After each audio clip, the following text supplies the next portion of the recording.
using my white earbuds as a microphone because that is the necessary precautions, necessary steps that had to be taken for you to hear me.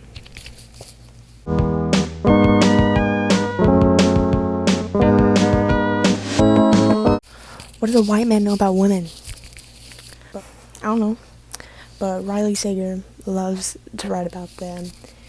And I am a horror thriller enthusiast. It's my favorite genre. I read the most of it. It's got to be the best. I love everything sparkly and rainbows, but something about gore and guts just hits the spot.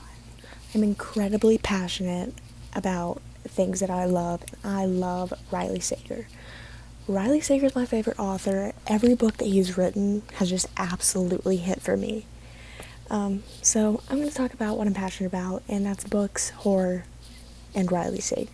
The first Riley Sager book that I read was Final Girls. I read it sometime last fall, and call me a fish because I saw the worm, bit the hook, and I got fished, got hooked, was hooked by this book. It's my favorite book ever. Anybody asks me my favorite book, I'm going to tell you Final Girls. I've read a lot of books. You're sitting on a really tall stack of books. Why are you sitting on my books? That's weird.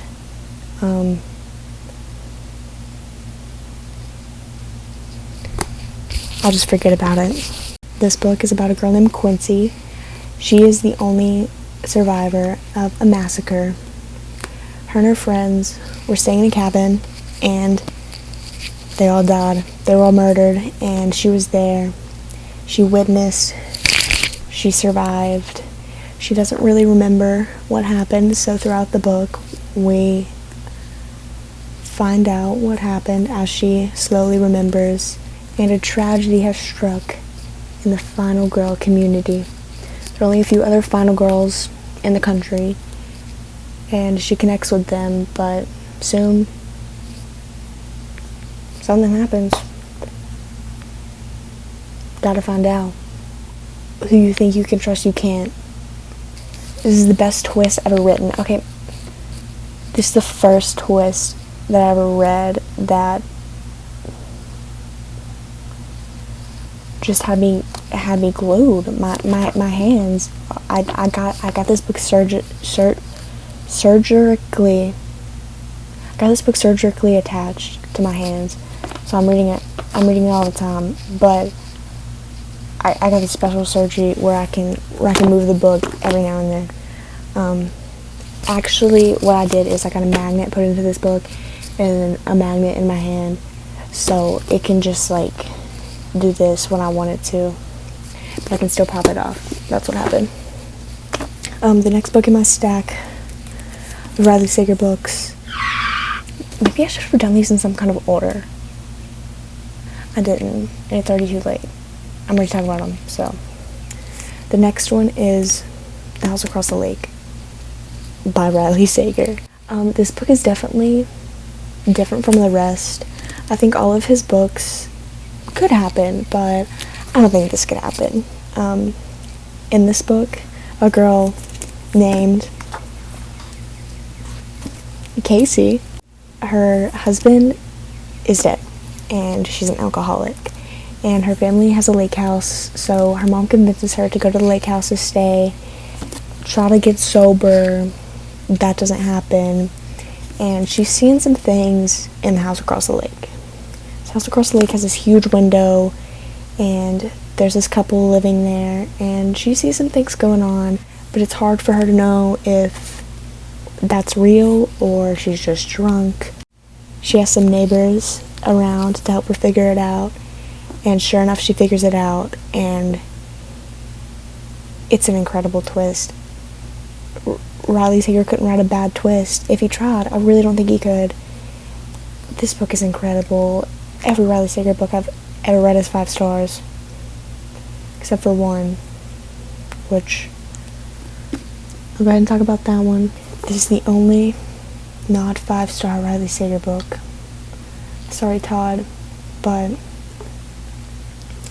Survive the Knot is only 4.5 stars. Survive the Knot is a really good book. It did feel a little slow, even though it's a little bit shorter than the rest of his books, just because the setting takes place majority in the car. But this is about a girl named Charlie. She loves movies, and she's had some tragic things happen to her that has caused her to play mental movies in her mind. So some things start happening, and she can't really distinguish if it's real or if it's a mental movie. That kind of sounds the same as The House Across the Lake, but it's not. It's not the same. When I can't really distinguish what didn't hit my criteria, it's just easy for me to say that this book just didn't hit. It was really good, but it didn't hit.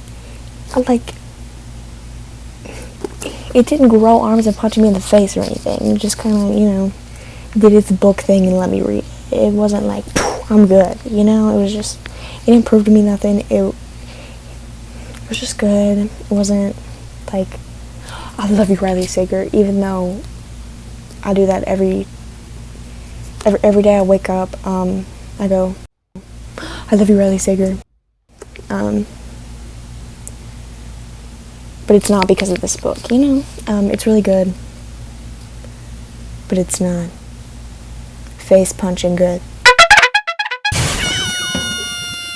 Now we have The Last Time I Lied. This book takes place in a summer camp, and thank goodness it's nothing like Friday the 13th, because I hate Friday the 13th. So if you're like, oh, summer camp horror, Friday the 13th, no, because it's not.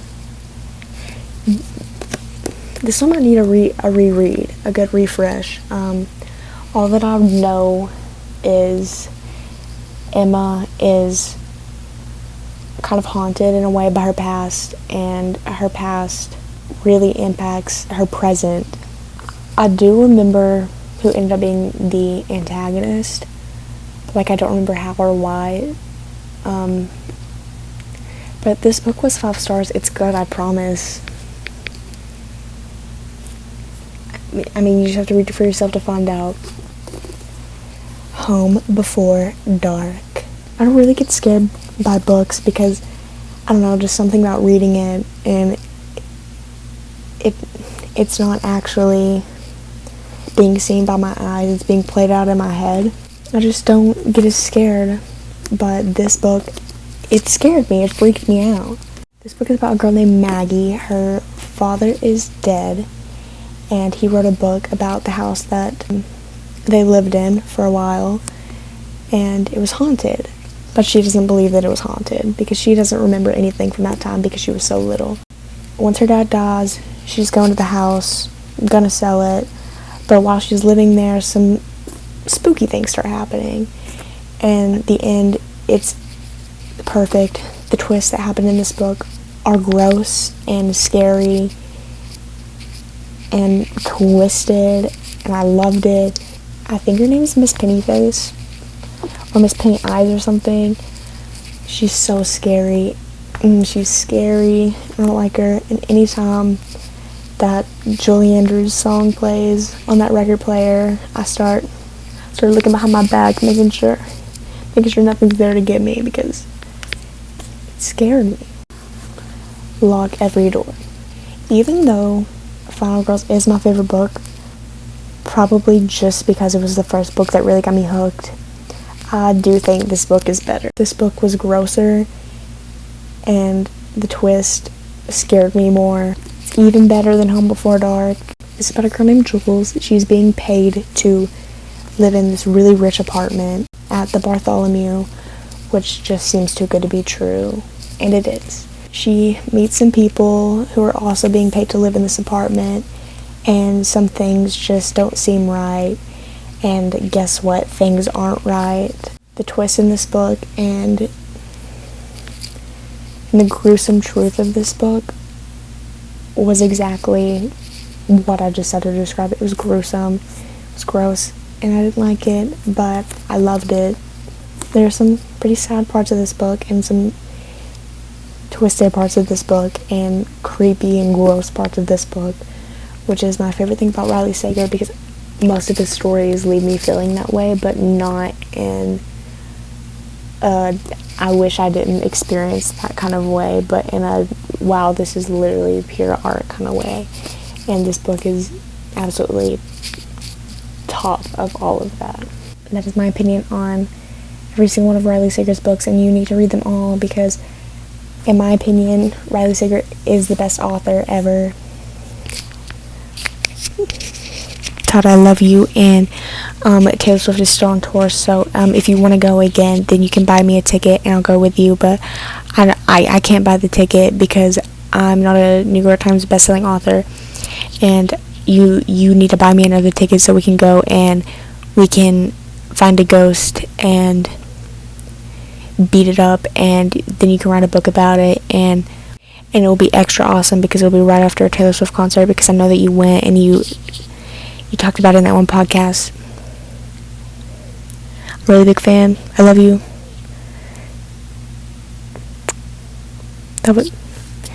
This is for Riley. I love you.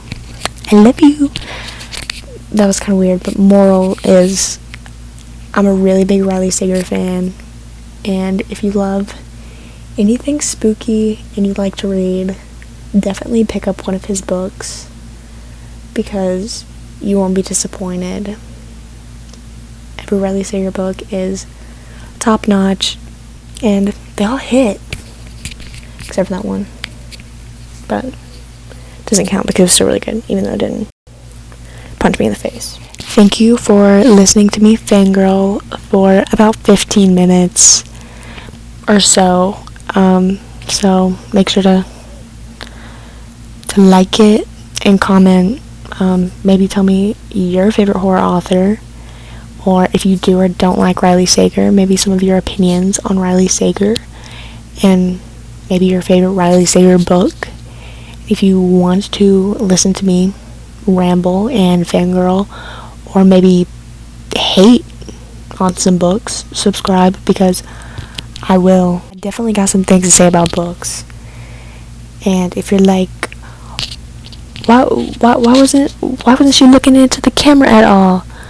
Because I'm looking at myself, and I realized that I did that the whole time because this is an iPhone recording. So if you subscribe and give me money, then I'll get a better camera. But thanks.